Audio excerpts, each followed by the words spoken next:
শুভলক্ষ্মী এবার ভিডিও প্রমাণ পেয়ে আদ্রিতকে কোর্টে নির্দোষ প্রমাণ করে। বিস্তারিত জানতে ভিডিওটি সম্পূর্ণ দেখুন। শুভলক্ষ্মী থানায় আদ্রিতের সঙ্গে দেখা করে বাড়ি ফেরার পথে তার মনে হতে লাগে পেছনে তাকে কেউ ফলো করছে। তখনই শুভলক্ষ্মী পিছনে ঘুরে কাউকে মারতে যাবে। তখনই কাউকে দেখে বলে ওঠে, আপনি এখানে? তখন সেখানে একজন মহিলাকে দেখানো হয়, আর সেই মহিলাটি হচ্ছে আদ্রিতের লয়ারের অ্যাসিস্ট্যান্ট। মেয়েটি শুভলক্ষ্মীর হাত ধরে বলে ওঠে, দিদি, আপনার হাজব্যান্ডকে কেউ জেনে শুনে ফাঁসাচ্ছে। কথাটি শুনে শুভলক্ষ্মী অবাক হয়ে যায় আর সঙ্গে সঙ্গে বলে ওঠে, আপনি এটা কি করে জানলেন? তখন মেয়েটি বলে ওঠে, এখন আমি আপনাকে কিছুই বলতে পারবো না।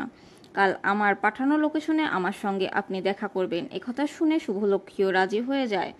এরপর দেখা যায় শুভলক্ষ্মী বাড়ি ফিরে মেয়েটার কথাগুলো নিয়ে ভাবতে থাকে আর মনে মনে বলতে থাকে, মেয়েটা কি করে জানলো আমার আদিকে ফাঁসানো হচ্ছে, আর কেই বা আমার আদিকে ফাঁসাচ্ছে, আমাকে সেটা জানতেই হবে। এরপর দেখা যায় পরের দিন সকালে শুভলক্ষ্মী মেয়েটার সঙ্গে দেখা করতে যায়, আর মেয়েটাও তখন শুভলক্ষ্মীকে সকল কথা বলে দেয়। মেয়েটা বলে ওঠে, আমার স্যার মিস্টার সেনগুপ্ত ইচ্ছে করে আপনার হাজবেন্ডকে ফাঁসিয়ে দিচ্ছে।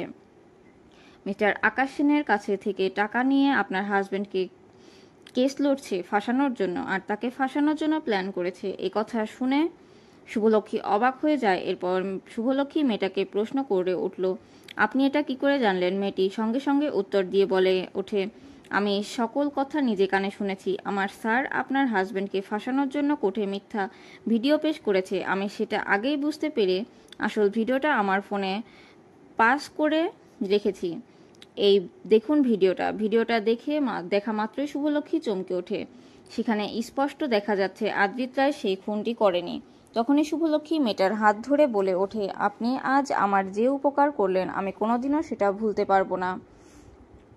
আমার প্রথমেই সন্দেহ হয়েছিল মিস্টার আকাশ সেন কেন আমার এত ভালো করতে চাচ্ছেন। নিশ্চয়ই এর পিছনে কোনো কারণ রয়েছে। এখন আমি সবটা বুঝতে পারছি। অন্যদিকে দেখা যায় কোর্টের মধ্যে আদ্রিতের বিরুদ্ধে সকল প্রমাণ পেশ করাতে জজ সাহেব আদ্রিত রায়কে দোষী সাব্যস্ত করার সময় সেখানে শুভলক্ষ্মী এসে হাজির হয়, আর ভিডিওটা কোর্টের মধ্যে পেশ করে বলে ওঠে, আমার স্বামী নির্দোষ, এখানে আমার স্বামীকে ফাঁসানো হয়েছে, আসল ভিডিও এখন আমার কাছে। এই কথাগুলো শুনে কোর্টের সবাই অবাক হয়ে যায়। তো ভিউয়ার্স, শুভলক্ষ্মী যদি ভিডিওটা দেখিয়ে আদ্রিতকে নির্দোষ প্রমাণ করতে পারে, আপনাদের দেখতে কেমন লাগবে? আপনাদের মতামত আমাদের কমেন্ট করে জানাবেন। ধন্যবাদ।